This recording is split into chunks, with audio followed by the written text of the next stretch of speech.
Ignition sequence starts. 6, 5, 4, 3, 2, 1, 0. Liftoff. We have a liftoff.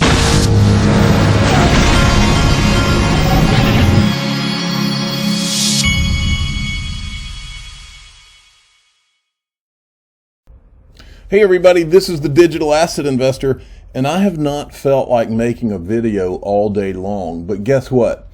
I have been on Twitter, and I've been looking around and finding things all day, and let me tell you what, if you've never watched one of my videos before, you might want to watch this one, because I literally poured myself a glass of wine. I never have a glass of wine while I do a video, but I've only had one sip. But I poured my glass of wine because I've worked my butt off all day to find all this stuff, and what you're about to see, you're not going to believe. Okay? You're just not going to believe it all. So here we go. I'm going to start with this. I tweeted this the other day, and there's not a doubt in my mind this is true. And I'm going to try to go fast through a lot of this because I got a lot of stuff, but it's all well worth your time, so strap in. I believe there are a lot of people that knew Ethereum was going to get a free pass in the Hinman speech on June 14th, 2018. I would be very interested to see the addresses of the largest buyers in April, May, the first half of June 2018. Really, December 2017 all the way up to it. Big buys, those would be really interesting. So if you have skills out there and you know how to track those and show the addresses, that would be quite interesting because I don't know how to do that. Now, this was tweeted from John Deaton's law firm, and I just wanted to show you this. And I said the financial story of the century, and the media can't be found. And I'm begging Tom Emmer, Warren Davidson, these guys have been some of the good guys in blockchain, but nobody in Congress so far has touched this. Nobody in the traditional media has touched this, and it is literally the financial story of the century. So listen up to this. Answers that come to mind that might render a token sale as something other than a securities offering? The initial sale, it's quite hard to have an initial sale without having a securities offering, which is why the chairman has noted that the initial sale of these may require compliance or exemptions. Well, let me ask you a question about that. Is it possible that a utility token would not be a security because it's not done for capital formation? It is certainly possible that there are tokens that would not have the hallmarks of a security. And over time, many of these fundraisings are intended to develop networks where a token may be used to buy a good or service, and that's its only use. It doesn't have much utility. No, I understand, but there's a difference. In other senses. If you can this is the difference. I mean, I get this all the time. People are suggesting that everything that is done in this area involves a currency or something like a currency or a security. But in fact, a security or a utility token is nothing more than a card, if you would, that will allow you access to a certain platform so that you can participate.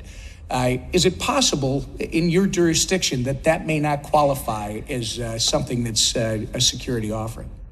We certainly can imagine a token where the holder is buying it for its utility and not as an investment.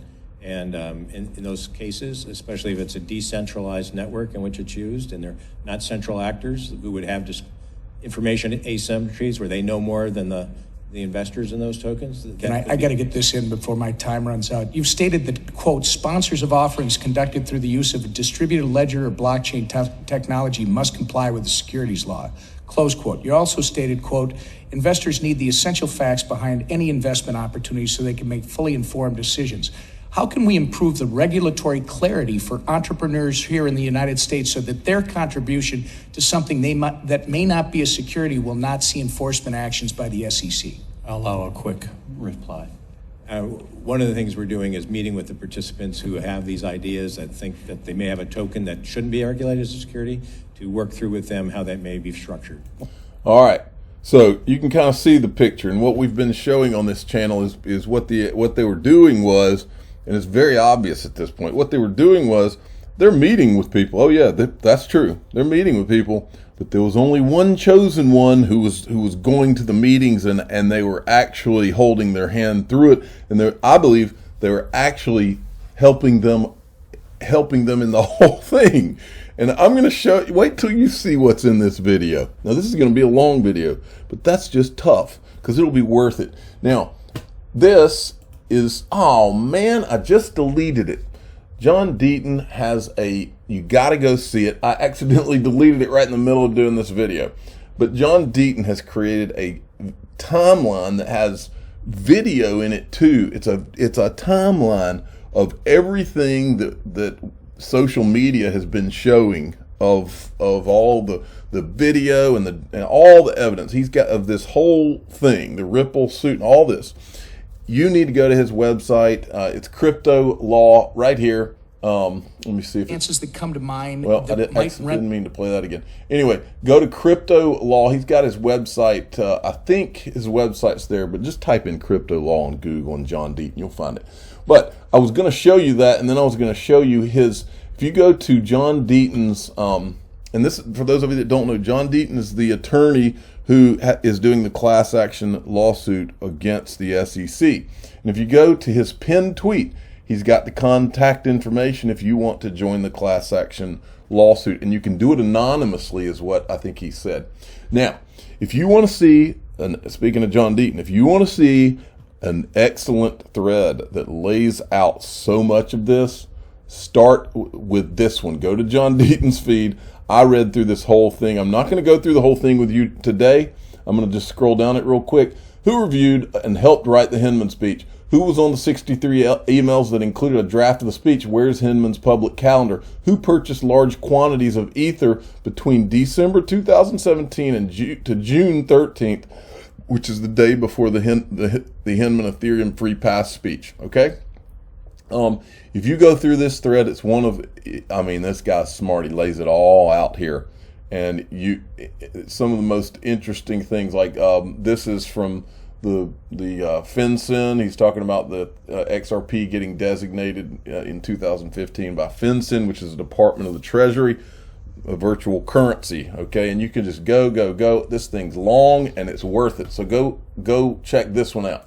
Now, I came home today. I went camping last night at my hunt club. You can call it a hunt club, fish club, whatever.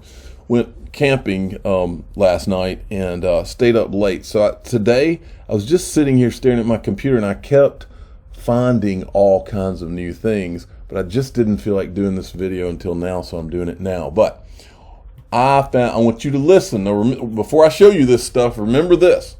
This was a signed affidavit from Bill Hinman in the Ripple case when he went to give his deposition, or before that. The speech was intended to express my own personal views. During my preparation of the speech, in other words, he's trying to make it sound like nobody helped him. I discussed my thoughts with other commission employees as a part of the commission's ongoing deliberations about whether offers and sales of Ether constituted securities transactions. To the best of my knowledge, the commission had not taken at that time, and still has not taken, any position or expressed a view as to whether offers and sales of Ether constituted offers and sale of securities. So it was his personal opinion. This guy signed an affidavit, folks, in the court. So now, against that backdrop, you listen to the videos I've posted. Here we go. If I can get it, though. To people who are actively crafting the rules for this work, and maybe you could repeat a couple of the 10,000 foot Sure. ideas. I mean, the speech got a lot of attention because it was the first time we had expressed to the world that we didn't view Ether as a security as it was then currently being offered.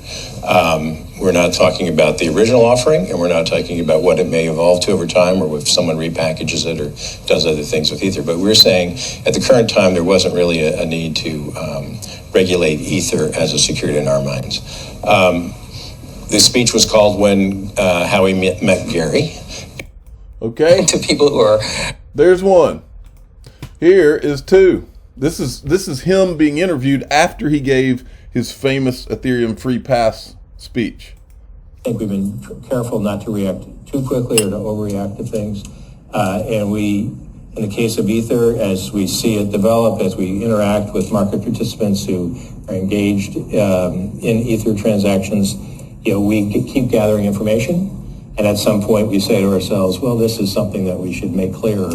In its current state, we don't see value regulating it. So we're trying to be transparent and practical as we provide more guidance. Did that sound like a personal opinion to you?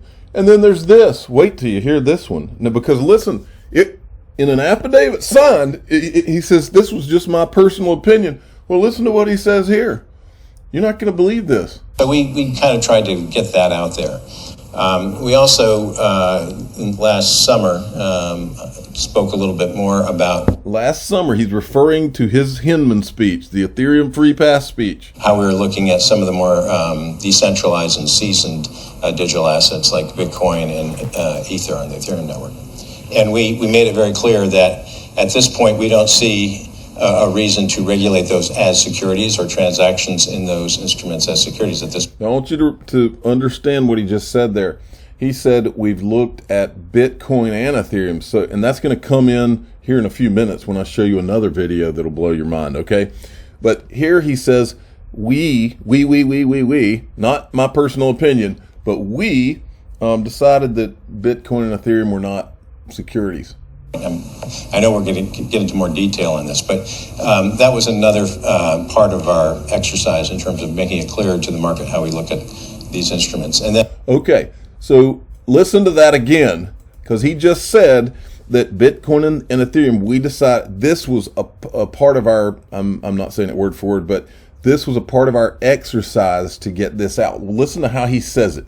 In those instruments as securities at this point. I know we're going to get into more detail on this, but that was another part of our exercise in terms of making it clear to the market how we look at these instruments. And then I'm sitting here, I just noticed I'm sitting here trying to remember how he said it, and I actually put the quote right here. That was a nut. Now think about this. This guy signed an affidavit saying that it was his personal opinion. That was another part of he's telling this to a Georgetown professor at Georgetown Law School, okay? This guy's a lawyer. That was another part of our exercise in terms of making it clearer to the market how we look at these instruments. And he said them by name, Bitcoin and Ethereum, didn't he? Let's go back. It's worth hearing again. We don't see a reason to regulate those as securities or assets like Bitcoin and Ether on the Ethereum network. And we made it very clear that at this point, we don't see a reason to regulate those as securities or transactions in those instruments as securities at this point. I know we're going to get into more detail on this, but that was another part of our exercise in terms of making it clear to the market how we look at these instruments. And then, but we kind of tried to get that. Does that sound like a personal opinion to you? Not to me. Then you got this, John Deaton had retweeted that video, and he says the SEC getting Hinman to sign an affidavit stating the speech was only his personal opinion and not that of the SEC's was both dumb and desperate. It was done out of fear of the fair notice defense. It's not true. Now the court will see how the SEC and Hinman lack credibility. This judge, if she sees anything, she needs to watch that video. But there's others that she needs to see too. Here he is again.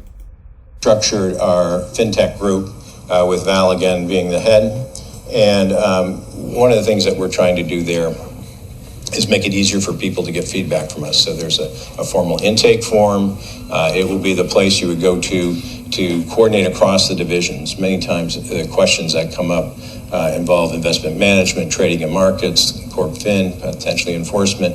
And Val, through that group, will sort of centralize our guidance.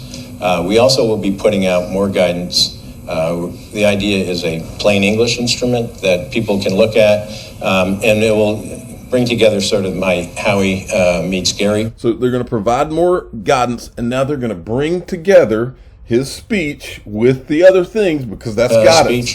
And that analysis, the Howie and Gary Plastics case analysis, and it will elaborate on that in a very plain English way. So, do I think I have a security offering? Look at that new guidance, and I think you should be able to sort this out. So guess what? Remember when I was showing you the videos about 2 weeks ago of what's his name, Robert Jackson, where I said, this is it. He's telling you that it was it was Jay Clayton's ICO strategy. It was his strategy, and the Hinman speech was a core pillar of the strategy. He's admitting to it right here, folks. I mean, he's admitting to it. Now, I had to show you this because this guy, Neats Bucks, he said he was out at dinner and he happened to see good old Jay Clayton sitting at the bar where he's eating dinner, and I said, caption this, and if you go down and read the captions, they're pretty funny, but I won't go over those right now. Now you got to see this. This lady right here is now an attorney with, I think, Cooley, whatever law firm, but she was in the SEC back in 2013. Now, remember that video I played for you a minute ago where Bill Hinman says that that's in June 14th, 2018 is when he gave his speech. And he said that he did it because they decided Bitcoin and Ethereum are not securities. In this video, this lady was at the SEC in 2013, and listen to what she says. The SEC literally had decided that Bitcoin was not a security in 2013. And for 5 years, they did not come out and make a statement. And she says it right here. Listen to this. This is unbelievable. Because the reason it's unbelievable is this organization is there to protect investors. They say that's their number one mission, is to protect investors. And in the middle of that being the talk, these guys did not come out and definitively say that Bitcoin was not a security. They never came out and said it until the Hinman speech. And that's not my words. This is her words. Listen to what she says here. Karen Ubel. I'm special counsel at Cooley, based here in the Bay Area. So I work predominantly with issuers and investors now in the blockchain and cryptocurrency space, and have done so for quite a while. My background actually is in this space starts at the SEC in 2013 when the Winklevoss filed the Bitcoin ETF. It came to my desk. I was in this group that got anything new, weird, unique, and novel, and it fit all of those categories. And was part of the group that kind of had to figure out whether or not Bitcoin at that time, whether we thought it was a security at the SEC. And even though Bill Hinman took a while to actually announce it, we at that time actually said, no, this is more like a commodity than a security. So, and at Cooley have been doing this for the past 2.5, 3 years, and working with a lot of folks trying to help them navigate a complex regulatory environment. Unbelievable. They sat on it for 5 years. They already had determined it's not a security, and none of them just came out and said Bitcoin's not a security. I mean, they danced around it, but what good do they do the investors they're trying to protect when they can't just come out and tell you a straight answer? Okay, then you got this. This guy is an attorney. He was at the SEC from 1986 to 1990, and then you got this lady right here, and she is with the Wall Street Blockchain Alliance. Listen to what they say. The reason, these are people that would know. Listen to what they say. The reason Ethereum got the free pass was. You're not going to believe this. Others that the SEC has said conditionally are not securities, but they're very, very limited. Now, what's interesting about those three, just to put a finer point on it, is in all three, there's a clean break, weirdly. It seems. Not so much with Ether. Maybe not with Ether. And the SEC has said fairly little about Ether in its early days. I think there's an easier answer. Yeah. They're big. They're big. They're big. I think this is a clear too big. I think the SEC has a too big to fail policy. So I do kind of agree with you, because I think a lot of people when Hinman came out and said that present day sales of Ether are not sales of securities, there was so much relief because all of these ERC20 tokens, all these things that have been built on the Ethereum blockchain would have been, people would have lost a lot more money, right? If it had been said to have been securities. You getting the picture yet? Well, wait till the end of this video and you'll really be getting the picture. All right. Now, so then right while I'm doing all this research today, Rosalind Layton, who is knocking it out of the park. She's the lady that's been writing these awesome articles on Forbes. She's one of the only people that's telling the truth in the traditional financial media. So give all credit to Forbes because she's putting it on Forbes. She put out an article today, And the article is called "It's Time to End the SEC's Clarity Charade on Crypto," and literally puts mime faces. I think she's calling the SEC clowns what they're doing. It's a clown show. And she's rightly doing it. So I retweeted this. And I said, the world's watching, Congress. If this still is we the people, it's time for you to step in. Make Gary Gensler answer the questions he won't answer for the investors he claims to protect. And here's why I did this. Because on Tuesday, the oversight of the U.S. Securities Exchange Commission, this is Congress's job. So if you want Congress to do anything about this, now's the time for these Congress people. They've got to not dance around and listen to all the BS answers. It's time to hold this guy to the fire. This is their job. They represent us. We're the taxpayers, and it's their job. And everybody needs to tell them to do their job. Okay? Now, the Forbes article is very interesting and her tweet was very interesting for a couple of reasons. Look at her tweet. Why was Ethereum? This is a funny thing to read, because listen, folks, when you read her articles, you'll understand how significant the people on Twitter are that talk about XRP and Ripple all the time. The social media, call them whatever you want, XRP Army, the XRP community, whatever you call it, whatever you like to call it. There are literally links from these Forbes articles to people like John Deaton and Jeremy Hogan. There's links to some of mine. There's links to Brad Combs. I've seen links to other people. Just a lot of people in XRP land are being linked because you're literally out there changing the world, because we're fighting the good fight here. The honest fight is the way I see it. And this Rosalind Layton has locked on to it, and she sees what's going on.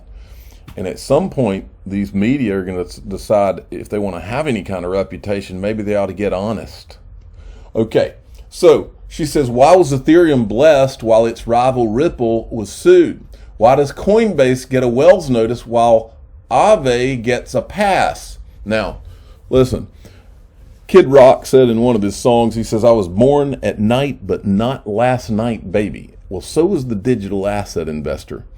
And when I saw her throw Aave out there, I was like, yep, that looks like some red meat, because she must know something. She must know more about what's going on probably than I do.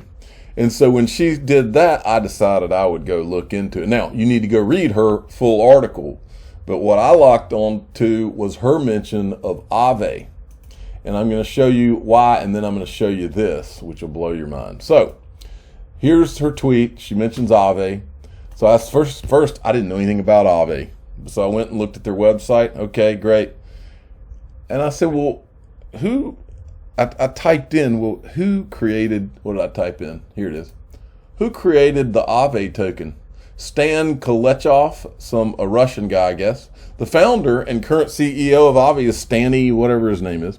Aave is currently headquartered in London and employs many of the most skillful experts in the cryptocurrency world. Aave was initially known as ETH Ethereum Lending. In 2017, ETH Lend provided ICO, initial coin offering, and raised $16.2 million in funding. Wonder why they changed their name. That's my first thought. Wonder why they changed their name. But what a coincidence. What a coincidence that they'd be going after, SEC's going after Ripple, but they're not going after Ethereum. They're going after Coinbase, who wants to do a lend, but they're not going after Aave. And then Aave just happens to be, used to be called Ethereum ETH Lend, Ethereum Lending. That's kind of crazy, isn't it? Well, let me show you one other thing that's crazy before I let you go.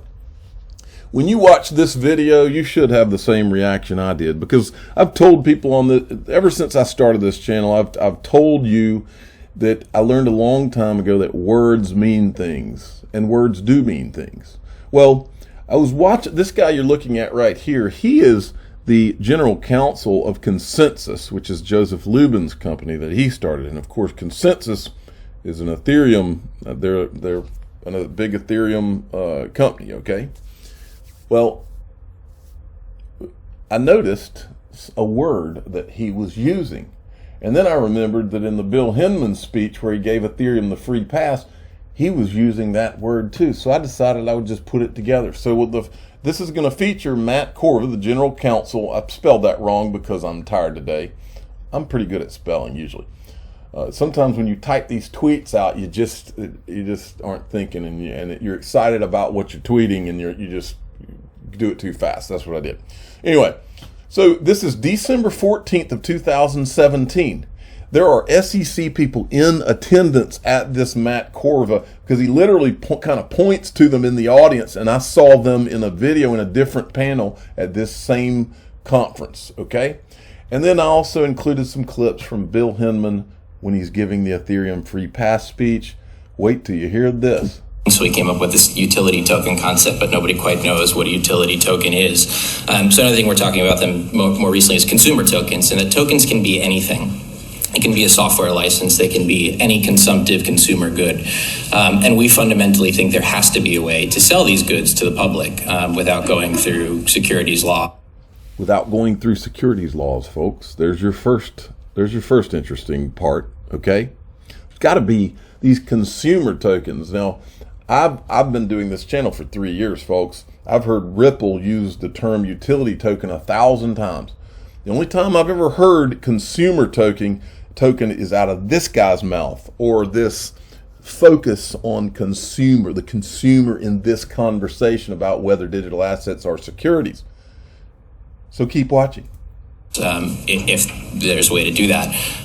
There are also other things on a contractual or technical way to structure digital assets so they function more like a consumer item and less like a security. We need to get back to our roots of who we care about, and we care about consumers. We care about protecting consumers. Is it clear that their primary motivation for purchasing the asset is personal use or consumption as compared to investment?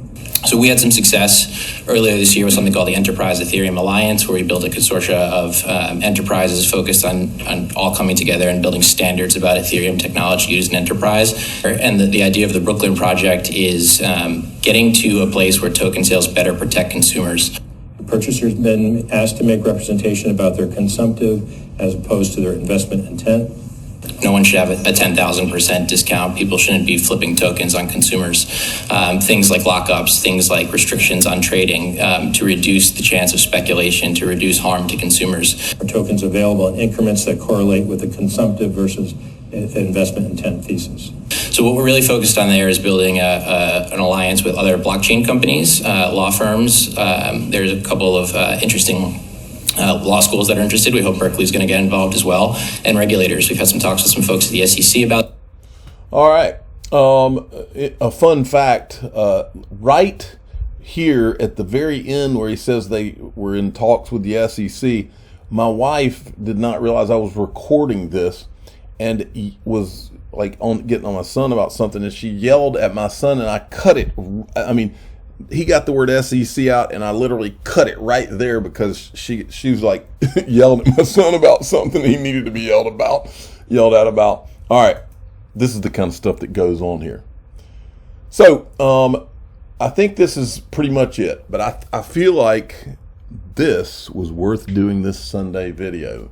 And what I'm going to put on this video is SEC and Ethereum versus Ripple, XRP, and all of crypto.